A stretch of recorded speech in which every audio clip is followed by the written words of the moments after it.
तो क्या हम स्टूडेंट वीजा से सेल्फ स्पॉन्सरशिप पे स्विच कर सकते हैं? क्या हम पीएसडब्ल्यू या ग्रेजुएट रूट से जो है सेल्फ स्पॉन्सरशिप पे स्विच कर सकते हैं या नहीं? ऐसे बहुत सारे लोगों के हमें कंसर्न्स और क्वेरीज आए, तो हमने सोचा आज एक डिटेल वीडियो पे बनाया जाए। तो इस वीडियो को एंड तक देखना, इसको पूरा समझने के लिए, और दूसरा इस वीडियो को उन लोगों के साथ शेयर करना जिन्हें इसकी जरूरत है। ओके, तो अगर आप स्टूडेंट वीजा पे हैं और एल्स अगर आप पीएसडब्ल्यू पे हैं और आप ऐसा सोच रहे हैं कि आप सेल्फ स्पॉन्सरशिप रूट पे स्विच करें, तो उसका मतलब ये है कि आप ऐसा सोच रहे हैं कि आप स्टूडेंट वीजा या ग्रेजुएट वीजा से आप स्किल्ड वर्कर वीजा के लिए अप्लाई करें। ठीक है, क्योंकि सेल्फ स्पॉन्सरशिप वीजा जैसी तो कोई चीज नहीं है।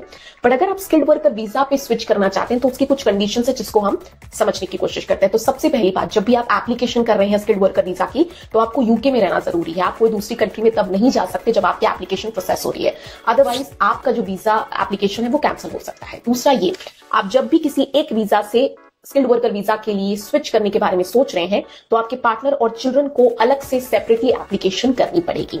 अगर आप एक पर्टिकुलर वीजा से स्किल्ड वर्कर वीजा पे स्विच कर रहे हैं but you are applying as a care worker और सीनियर केयर वर्कर, तो your dependents can not switch with you.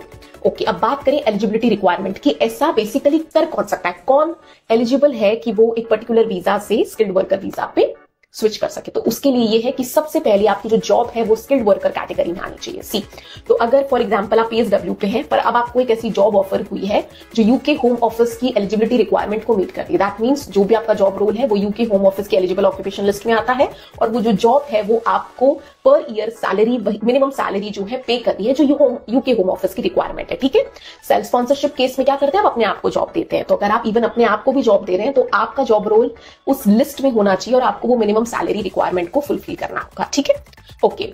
दूसरा, तो ये तो पहला था। दूसरा ये, you can speak, read, right and understand English. ये एक इंपॉर्टेंट चीज है।